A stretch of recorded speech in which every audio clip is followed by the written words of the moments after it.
whiskey from a paper cup.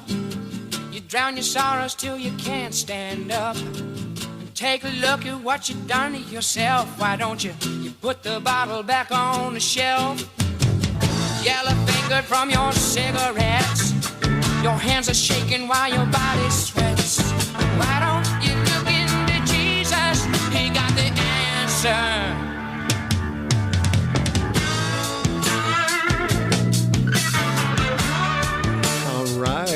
We are live. Thank you for joining me on our second Mission Live. This is so cool, and I am so glad to be sitting here with you on this Martin Luther King Day on Monday. That means that some of you are probably staying home and just kind of enjoying the day, have a cup of coffee, sit down. We'll suck down some coffee today. I've got my Tailholt coffee cup from Tailholt Coffee in Rogue River, Oregon, where I happen to live. And get my caffeine. Hey, today we are going to cover a few things. Our show today will cover the news, talk of the town, what's happening up and down the I-5 corridor regarding homelessness. We are going to do a ministry spotlight for the Pregnancy Care Center here in Grants Pass, Oregon. We have got John Sleadd in the studio with us this morning. He's going to be talking about we're just going to talk. And he's one of our board members and a volunteer here and a theater producer and all kinds of different things. We'll see where the conversation goes. And then also we have got our, we're going to flip the script today. And I'm getting interviewed by my good friend Janet Capetty. She'll be talking about her Take 5 program with us and talk a little bit about what that is and how it's helped the mission. And it's just going to be fun. It's going to be a fun program. Then we'll do our book review and some closing thoughts. So that's where we're going today. So let's start with Talk of the Town. Of the town today, as we're moving, are we moving the camera a little bit to put the, I'm somewhere here. It's going to be top secret. Okay. Today, our Talk of the Town comes from the news out of Eugene, KVAL, the lovely Angelina Dixon from KVAL, her headline on January 10th. I'm going to read it to you, and then we'll do some commentary. So this is out of Eugene. It says, after a severe winter weather, the city of Eugene says the temporary homeless camp on 13th and Chambers will be relocated. Campers will be moved to an indoor building at the Dawn to Dawn site on Highway 99 in North Eugene. Monday, they visited the site and talked to the city about their unhoused response and what the reason is for the move. The city said after recent storms, people simply can't live at the 13th and Chambers homeless camp because of the standing water and mud. Imagine that. Standing water and mud in Oregon, in Eugene, Oregon, when you're camping. Anyways, so the city is working with homeless individuals to relocate their tents to a drier area on Highway 99. The city says that the Hoop building will be heated and campers will have access to food and showers and laundry. Each occupant will be provided with new sleeping bags and tents, provided by your tax dollars, by the way.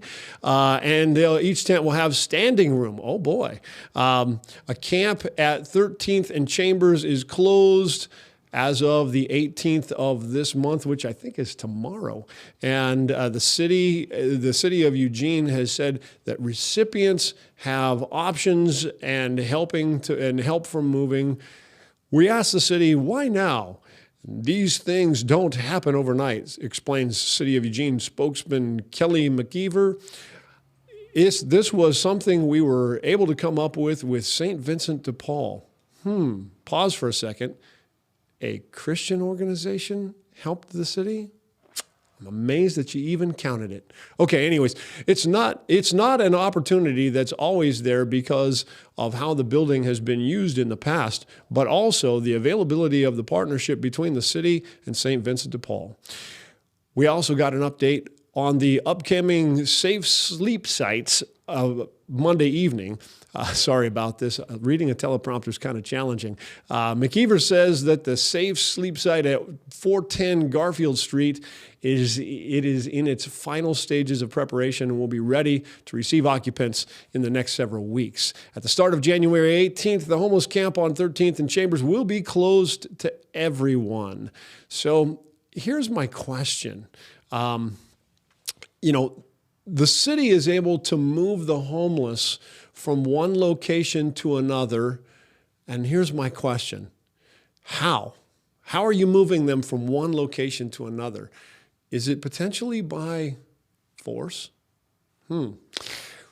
Wow. Now, the city has so many rules. You can't live in the mud. That's an awful lot of rules. I'm thinking you're sounding more like a gospel rescue mission all the time.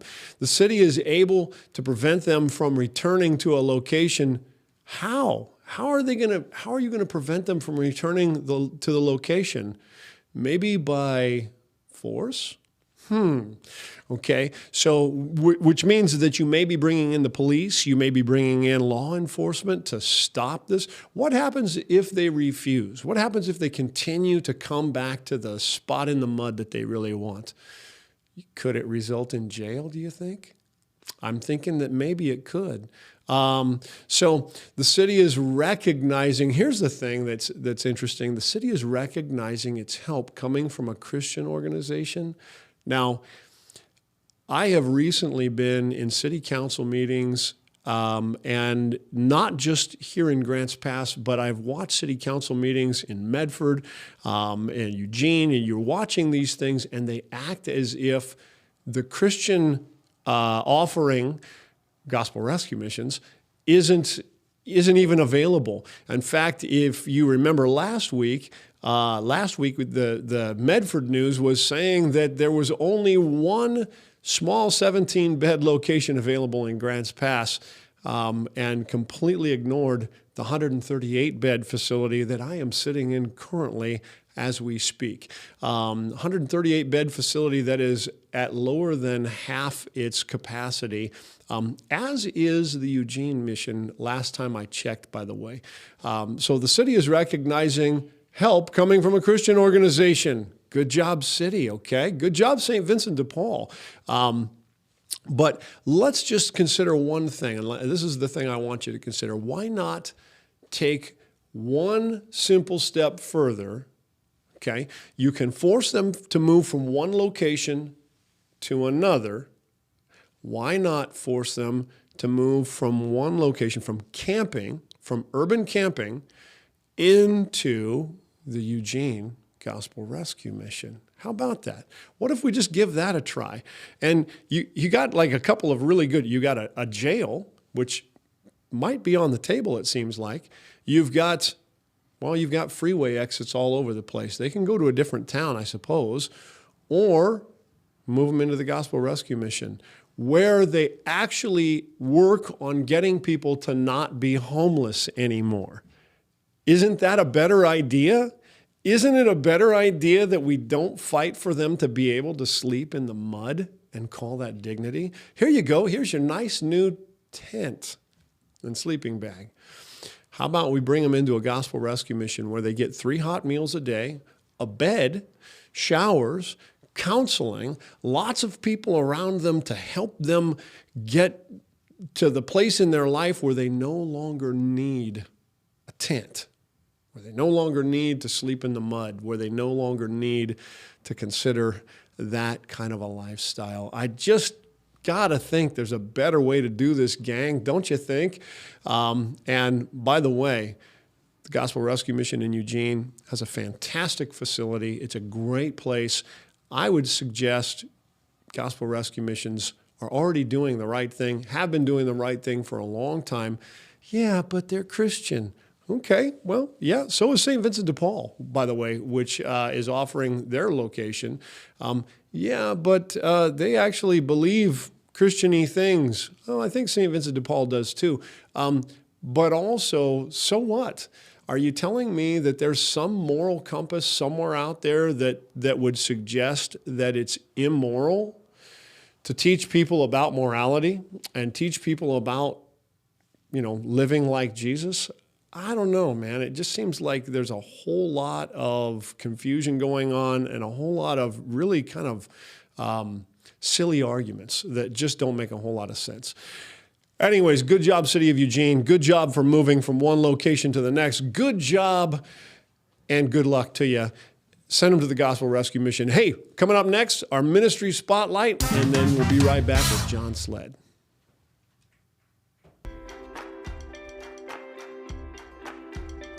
I'm Sydney Wilder. I'm the Pathway Coordinator at the Pregnancy Care Center here in Grants Pass.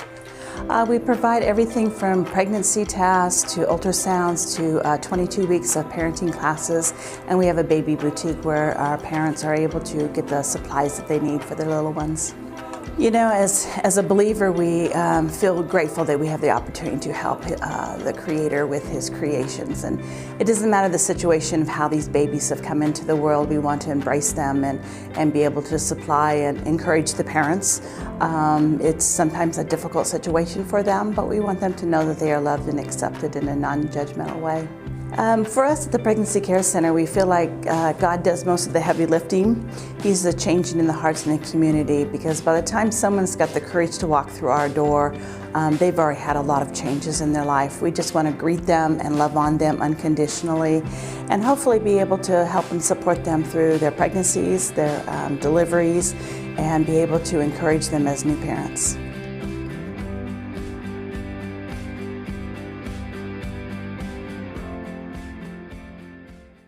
Christ calls us to serve those in need, and the need in the Rogue Valley is urgent. We invite you to partner with the Grants Pass Gospel Rescue Mission in our commitment to serve our community. Whether it is working in the kitchen, teaching our residents, or even tending our garden, your unique talents and gifts as a volunteer are key to effectively caring for our homeless population. Explore the many ways you can serve at grantspassmission.org. All right, and we are back today. This morning, I am with John Sleadd. John is one of our board members, has been serving on the board for a little over 6 months now, somewhere around there. I'm new. You're new. You're the new guy. So let's just go right into some questions, John.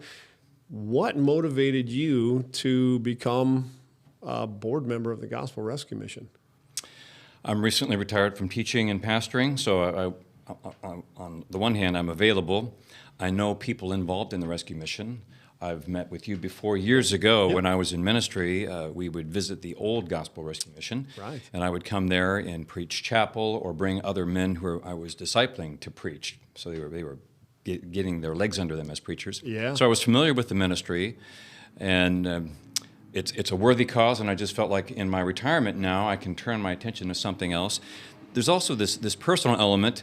I personally lack compassion. Sometimes as I drive around and I address the homeless problem, I'm kind of maybe a little on the intolerant side, like these people need to get a life, they need to get a job. Some of the signs will say, just need a cold beer. Right. Like, I'm not going to pass out money to that. So the issue is before us. And so I figured that not only am I available, I believe that the gospel transforms lives. So any solution to the homeless problem needs to have the person and works of Christ and the Word of God involved. Yeah. And frankly, I want to become more familiar with works of compassion so that I become a more compassionate person. I'd rather be informed and feeling and effective in the ministry of helping people change their lives. I love it, man. I love it. I've been doing this for a little over 12 years now, and oddly enough, I find myself still sometimes, with that compassion bone just not moving, flexing the way it ought to, whatever compassion bone, I don't know. Compassion bones don't flex. But I guess, I find myself sometimes frustrated when I see somebody who wants a handout, and when you offer them something so much better, that they just refuse to, they're not interested in it. And you and I were talking last week, and you had mentioned that quote from C.S. Lewis. Can you talk about that a little bit? I frankly forget which book it's from, but it's comparing the biblical worldview to a godless worldview where man is in charge. And so C.S. Lewis spins this metaphor of it's like making mud pies in a slum when you could be having a holiday at the beach. Right. And so for the English, you can just imagine the squalor of the, we were just talking about the Eugene homeless camp in the mud, right, as if that's satisfactory. So Lewis is not condemning making mud pies. Right. And if you live in a slum, that's the best you can do. In fact, be creative. Yeah. And yet the reality is in Christ, what we have in the biblical view of the family and in marriage and in personal dignity and in work, etc., it's so much more glorious than settling for mud pies. So as we lift ourselves with the help of Christ, the Spirit, the church, out of a condition of dependency into being inclusion and functionality in a family and in a culture, it's just wonderful. It's like a holiday with friends having good times, not the squalor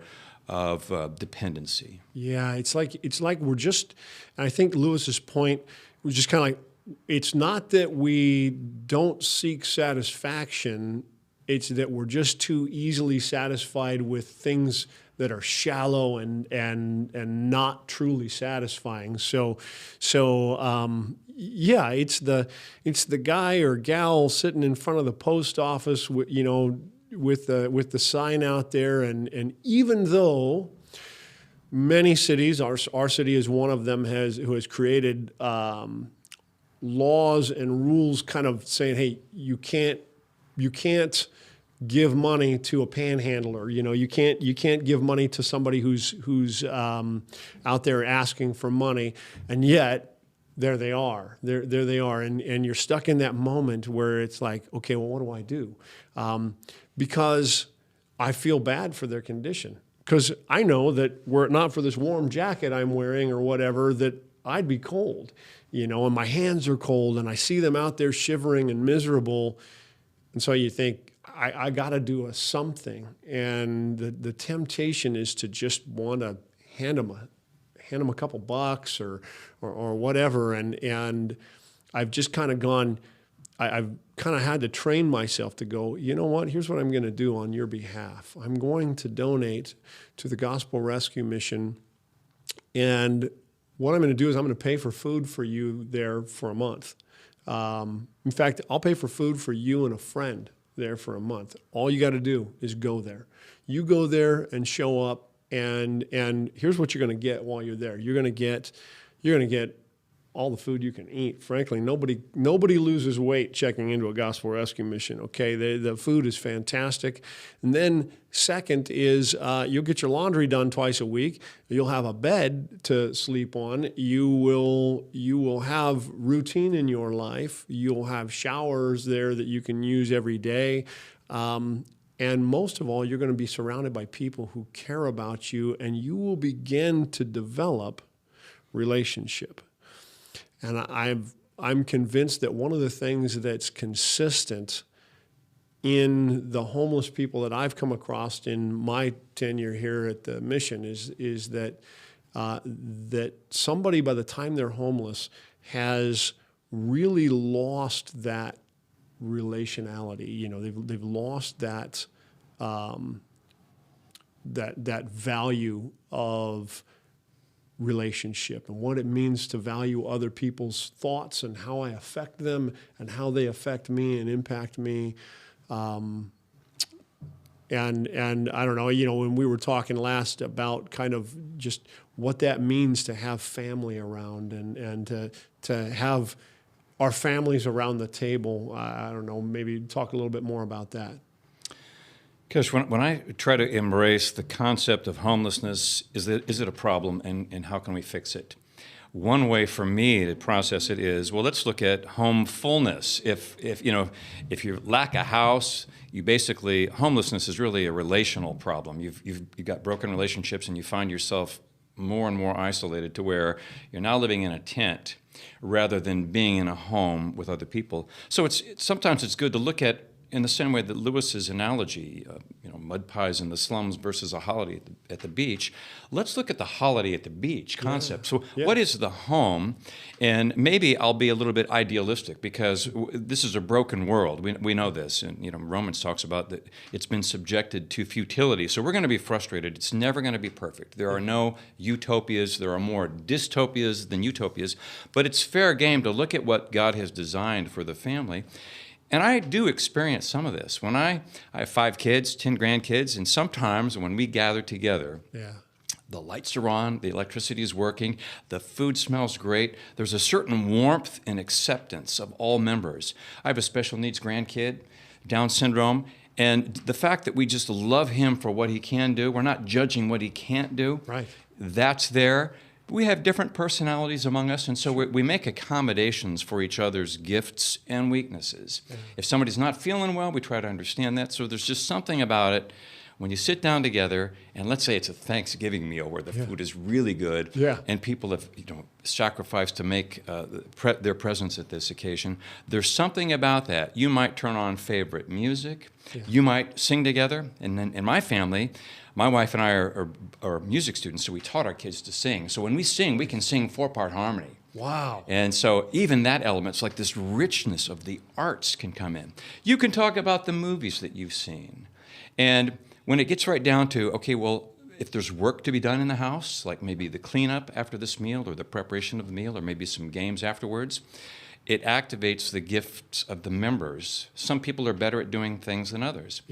And that's all kind of understood. We live together, we're connected, and a community can be like that as well. So if we look at the holiday and the beach example of, this is just wonderful and it's rich, people are connected and accepted. So sometimes extended families, neighborhoods, communities sometimes get a little piece of that cohesion. That's true. So that their parks are developed so that people can come and safely play and engage and have competitive sports. And so that's the ideal.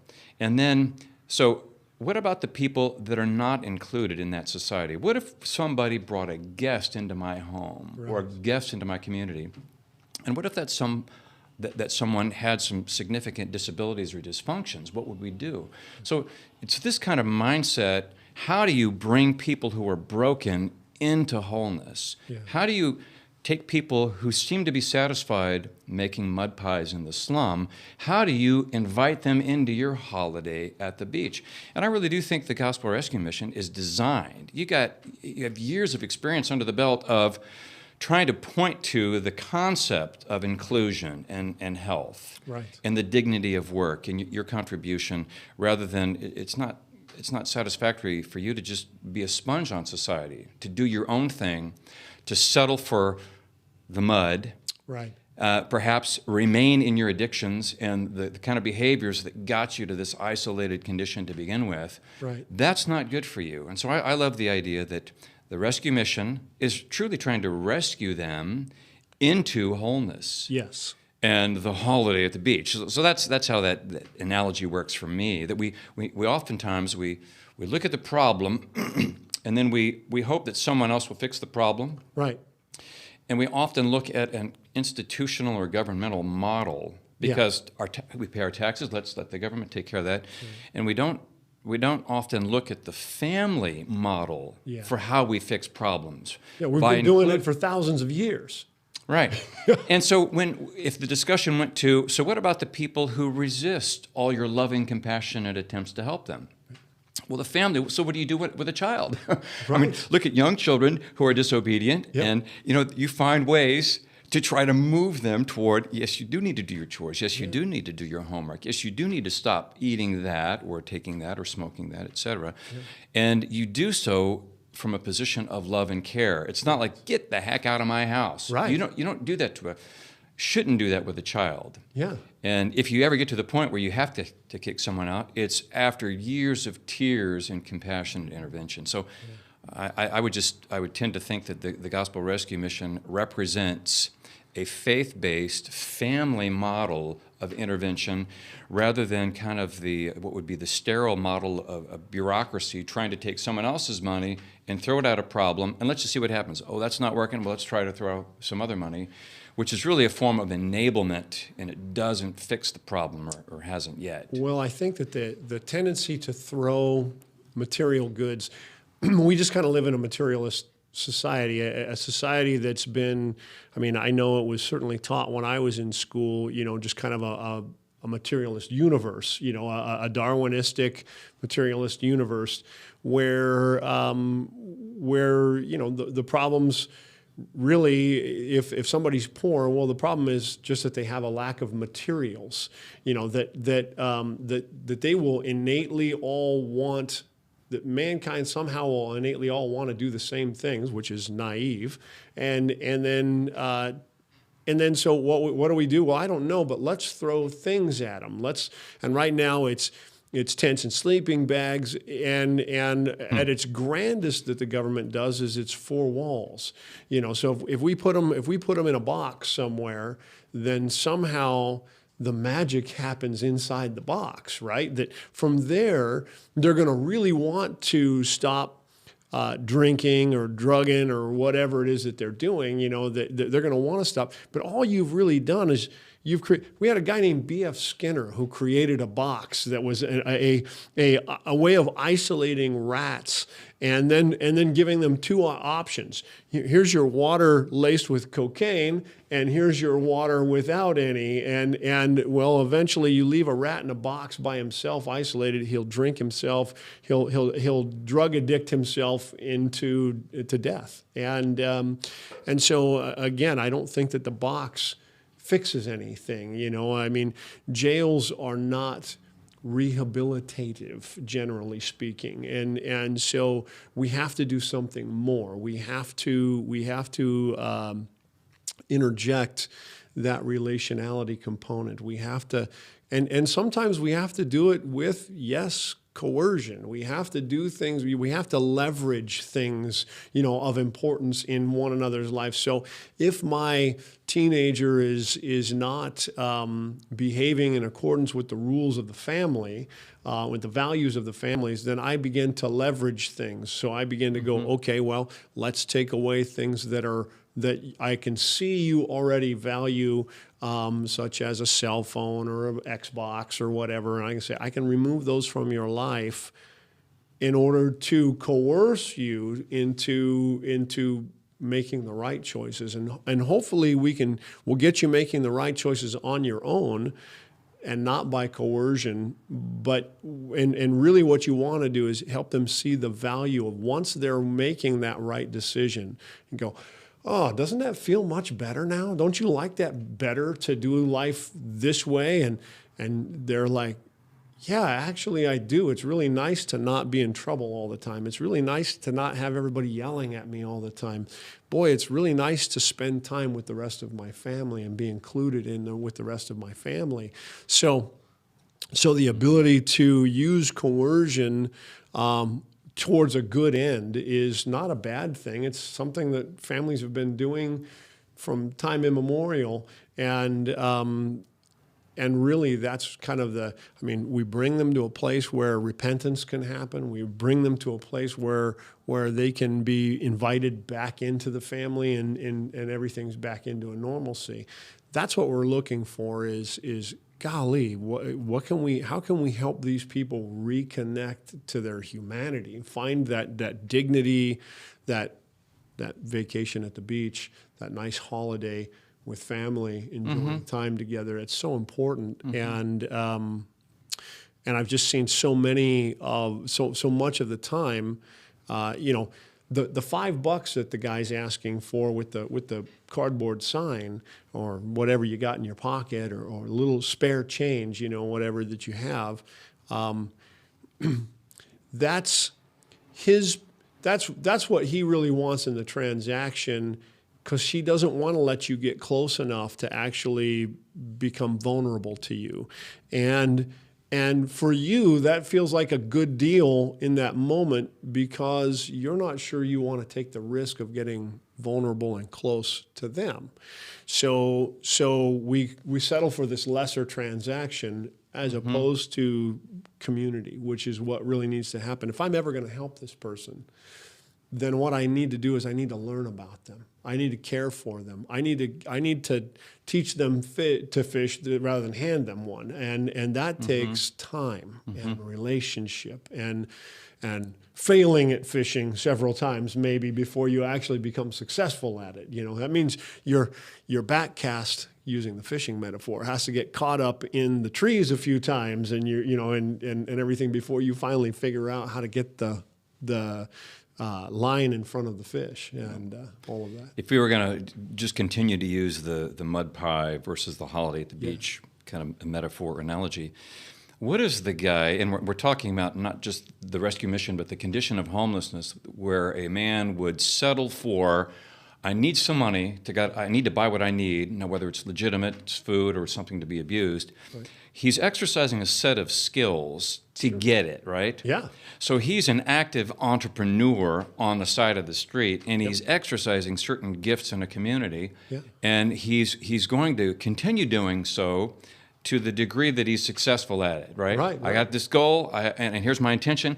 And so when you beg, if you get a handout, then you've been successful. So that's the completion of a skill set. Learning some sales skills, if nothing else. Yeah. So in some ways, he's able to work. That's a work ethic. Yep. And he probably is being selective about where's the best intersection to go. Where do I get the best handouts? You know, sometimes we fight over those things. Yeah. How do I dress? Do I dress down to look like I'm more in need? It's just interesting when we think about he's exercising a skill set to achieve his goal. Yeah. But he's choosing the mud pies, right? Yeah. He's choosing to be isolated. Is he respected for his work by other members of the community that interact with him economically? Right. Like, good job. You know, you beg really well. I would say no. I would say that he's settling for isolation. I just want the money. I don't want the relationship. Yeah. And this is why homelessness is really a broken relational problem, because ideally, what if he used his entrepreneurial spirit to beg, and he applied that to sales, or put some charm into retail? So go into the store outside of which you're begging, serve at the counter, be really sweet to the customers so that they've had a good shopping experience. Yeah. The company's resources go up in terms of public relations because he's an asset. And those things, if we settle for it, it's just easy to get my money by begging. Yeah. Then what's missing is the dignity piece where he's affirmed for his skill and his personality and his human worth. And that's where, to be included in the economy, the interactions of a community, and so that he can actually, he's not just an agent to be used for financial gain, he's a valuable part of it, and his concerns are the concerns of those around him. If this guy worked inside that building and he got to know the other employees, and then he had a problem, he would receive their attention and care for that problem, ideally. Once again, anytime we talk about the holiday at the beach, there's a certain element of idealism. Yeah. But when we look at the guy in the slums with the mud pie, they're settling way too low. Yeah. And I would say that when you showed the footage of the car passing that homeless camp, a lot of times, where's the dignity of like personal property, personal space, personal contribution?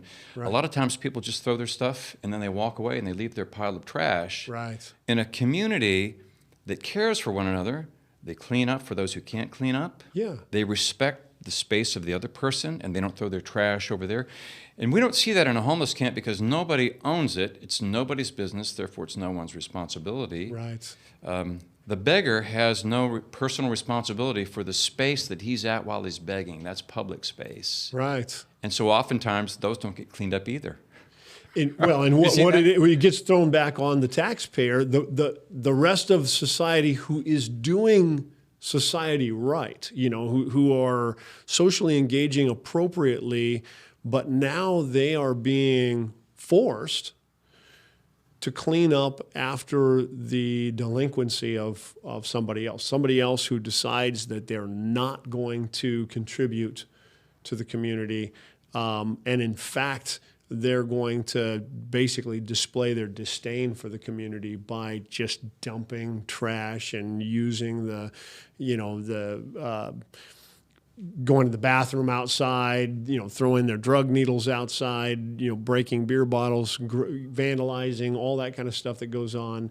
The community at large, who doesn't hate these people, doesn't hate them. Doesn't know them. Just really. doesn't know them enough to hate them, but knows this, that same park that they're sleeping in was designed for me and my kids to go to, for me and my family to enjoy, and we'd still like to do that. So that means if nobody else is going to clean it up, I guess we got to go down and clean it up. And that's really, and all it does is just creates this tension there that, well, why should I have to clean up after you? And like a family member, if it was a family member, we would say, this is not okay. And we would begin to use some form of leverage on that person to say, no, you have to clean up after yourself. You have to clean up after yourself as part of our family. And we'd make that happen, and their life would be better because of it. That's the thing that I think is lost. It takes a lot of work to be a family. It takes a lot of work to have good community. Grants Pass, Oregon is small enough and just unique enough that, I feel like here is a great place to model, kind of that community thing. And I think that Grants Pass does that really well. That's why the Gospel Rescue Mission exists here in Grants Pass, is because they go, you guys are doing it well. You guys are teaching the thing that represents our values to this group of people. Keep doing what you're doing, and we'll make sure that you're provided for to help do that portion of what we're doing, because we all still have to pay for our own families and provide for our own families in certain ways. But there's a place that we can go where our values are shared with these people, this group of society that's kind of fallen out. And so, John, I really appreciate the conversation this morning, and I hope that you, if you're listening this morning, have enjoyed that as well. If somebody wanted to volunteer at the Gospel Rescue Mission, you said, well, you know what? I'm interested in being a part of what you do there. I think you've seen our little volunteer promo. You can check us out at grantspassmission.org, and then I think it's just /volunteer. You can look and see what kinds of needs we have. And again, I just wanted to thank you for your time this morning. Thank you for showing up bright and early to come here on a Monday on this Martin Luther King Day, where we still believe that a man should be judged by the content of his character and not by the color of their skin. So we really think that. Thanks for coming in. Thank you. All right. So now, next coming up is the flip of the script, as I'm going to get interviewed by my good friend Janet Capetty from Take 5 Training.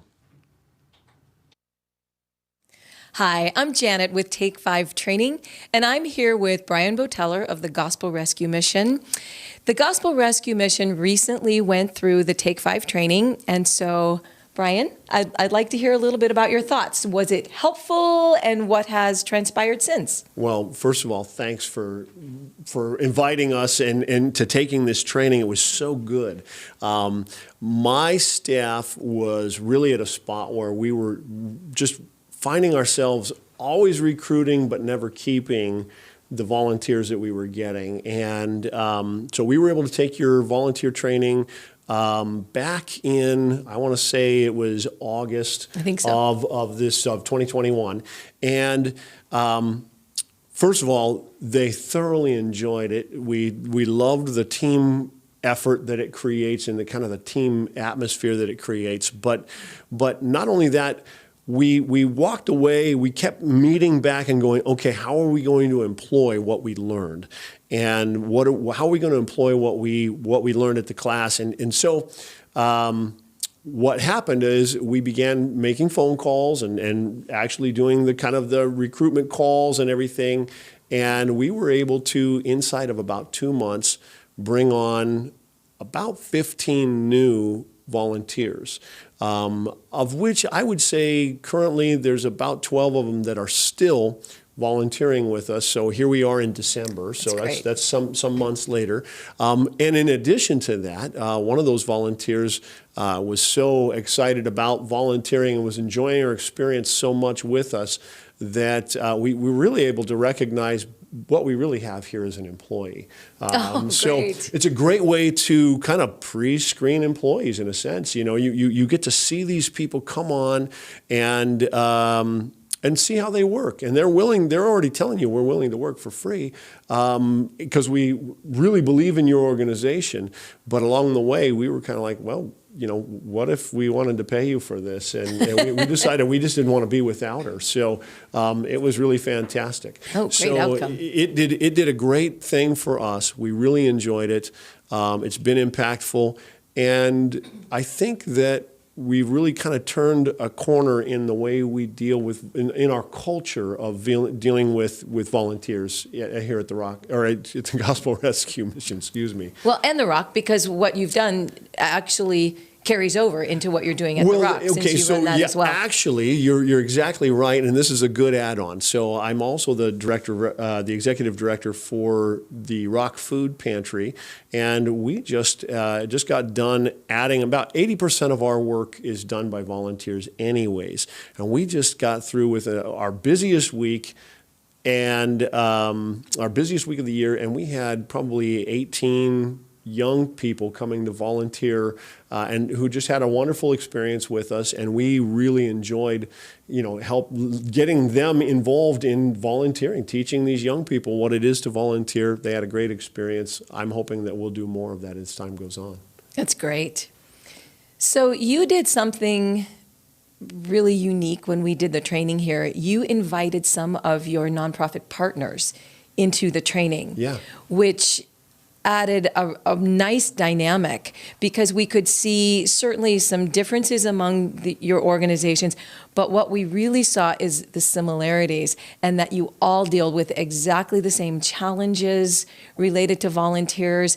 And so it was sort of a fun way to share with each other. It really was, and add to that you just get this feeling like you're alone sometimes, like you're the only one struggling with this, and you get to watch these other organizations who are fantastic. They've got great purpose, and what they're doing is so great. And you can't imagine that they are struggling the same way you are. And all of a sudden, here we are together, and we're kind of commiserating, but we're also learning together, and we're learning off of each other along the way. The synergy was just fantastic. That's great. Yeah. That's great to hear. And hopefully it won't be long before you're starting to see an effect on your bottom line, because now you've added some volunteers who now can become hopefully future donors, potential donors. It's already happening. And their families. It's already happening. It's already happening. Oh, great. It's already happening. So we already have many of those volunteers have become donors. They're big supporters of what we do. More importantly, as they go out into the community and they're telling the story of who we are as a Gospel Rescue Mission or as a Rock Food Pantry, they're telling the story right and from a positive experience, and that's really important. Negative people share negative stories, and it becomes really negative. These people are they're fans, and that's great. That's the kind of people you want talking about your organization. That's great. So, Brian, having gone through the training, if there are other organizations out there, whether they be nonprofits or even municipalities, who are considering taking this training, what would you tell them? What would be your advice? I tell them, stop wasting time. Just get in and call Janet. I would say that the fact that you're overwhelmed right now and really are having a hard time finding the time is in fact the very symptom that's telling you you need to take 5. You need to stop, gather your group together, take this kind of training, because what happens is as volunteers come in, as you reinvigorate your volunteer base into your group, suddenly they're taking on the tasks that you've been doing because you're just trying to fill in gaps instead of doing your job, which you'd love to be able to focus on, but you got to run to the post office, or you got to do, you got to stuff envelopes, or you got to do this, whatever it is that you're doing, because you don't have enough volunteers. This is a great thing to do. You're going to make friends because of this. You're going to affect your bottom line because of this. You are going to create a fan base because of this, and all because what you've done is you've just learned how to engage with people properly. And even though you think you know, and you probably do, it's just going to remind you and reinforce those best practices that that you maybe weren't thinking of in relationship to volunteers. Now you are, and it's certainly been a benefit for me. If anybody wants to find out, more about what I think about it, or get to see how we implement it at the Gospel Rescue Mission, certainly contact us, and we'd be more than happy to just show them. This is the results. Yeah. Well, thank you for being such a model organization of Take 5 training. You bet. Thank you, Brian. All right. Well, Janet's a great gal. Sure appreciate her. Today, we are talking about Brian's books. I love it. The sound effect, at least it's not going wah, wah, wah, wah. So I've got Eric and Greg having a lot of fun with this, and I don't know if you can see Eric and Greg there. Eric, these guys are the real magic behind what goes on here. Today's book review is we're sticking with this month. In fact, I think we're going to stick with The Tragedy of American Compassion by Marvin Olasky. I'm telling you, if you're a reader and you want to gain just some real insights into what has been done and what we should do regarding dealing with homelessness and poverty in America, this is a great book, and it's a real education. It says here, the tragedy of this comes from Charles Colson. He says Charles Colson, famous for for prison fellowship and maybe Watergate. But fantastic. God rest his soul. Charles Colson said, we are indebted to Olasky for bringing past lessons of history to bear on a present cultural crisis. Another great work by one of today's foremost thinkers. And I would wholeheartedly agree with Chuck on that point. In this book, Marvin Olasky offers a detailed history of the differing approaches to solving problems of poverty that have been tried in America for over the last 300 years. He shows what has worked along with what hasn't and everything in between, and shares the wisdom needed to help guide our current and our future efforts. If you want to make a difference in the lives of the poor and the needy in your community, I cannot recommend this book enough. It's really a great place to start. We'll be placing a link to the book in the show notes directly after the show. I wholeheartedly recommend The Tragedy of American Compassion by Marvin Olasky.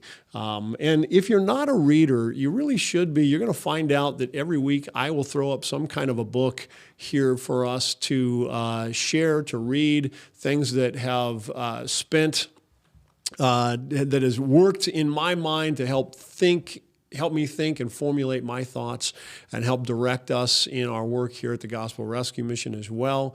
So definitely want to stay in tune for all of that. Hey, let me give you some final thoughts. This idea of relationship that John had brought up, and really that is key to everything that we do here at the Gospel Rescue Mission. Jesus said, when he was asked what was the greatest commandments, he said, love the Lord your God with all your heart, soul, mind, and strength. And then he said the second one is just like it. It's love your neighbor as yourself. Now, he's quoting right there from Leviticus chapter 19. And in that, in Leviticus chapter 19, there's this idea of what does that look like, to love your neighbor as yourself. And one of the ways that it tells the Israelites to love your neighbor as yourself was when you grow crops, that you don't harvest everything, but that you leave some for the poor to come and get and harvest for themselves. That this was part of what it meant to love your neighbor as yourself. That was kind of the summary of the particular section in Leviticus 19 that Jesus is quoting. Okay, and what that means is that, at least my takeaway from it is that we don't just give it. He could have said, harvest everything and give a portion of it to the poor. Instead, it's include in your work, in your workings, in your efforts, a way for the poor to take care of themselves. I think that there's a vast difference between giving everything away and versus letting the poor find dignity in work, because work is what we've been designed to do. When we were created, when God created us in the Garden of Eden, he placed us in a garden for us to tend. It was the very first thing that we were there to do. It was to tend the garden, name the animals, and it really take the chaos and create order and make it beautiful. And that's still our mandate. That's still our mandate from the time that we left the garden, and even the time that Noah and came out of the ark and his people. And he said, you're going to go out and you're going to till the soil. You're going to go out and tend the soil. So it's just going to be harder now because of our sin. So that's the case here today in how we deal with the poor in our communities. It's harder. It's harder than we would imagine. It's hard work because our sin is still plaguing us and perplexing us. But nonetheless, our job is to care for the poor. Our job is to, in our care for them, is to help them find dignity in their doings, in the way that they live their life. And I would suggest that there's really no dignity in fighting for somebody to live homelessly, that they are created for more. And so as we argue in our communities for homeless camps and more tent villages and stuff, I would say, boy, I think we're arguing for something that is beneath their dignity. Let's argue for something that lifts them up, that where they're no longer dependent on us to give them handouts, but where they can develop a sense of independence and flourishing.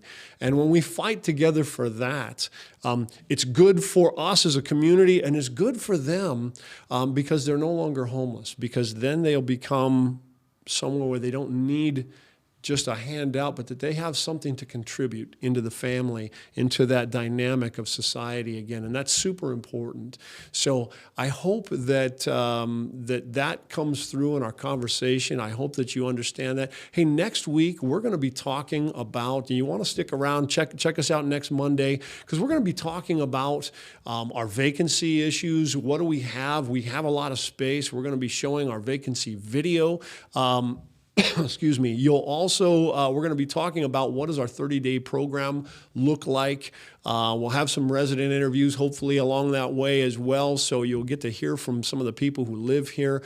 But if you're confused about how the mission works, I get it. If you're just on the outside looking in, it may sound a little confusing. We're going to bring some clarity to that whole thing, discuss what does a 30-day stay look like at the Gospel Rescue Mission, and how long can somebody stay? Can they stay less? Can they stay longer? All that kind of stuff. You'll want to check in next week. Thank you for spending spending time with me this morning. I sure appreciate you. I sure hope that you have a great day off if you've got the day off.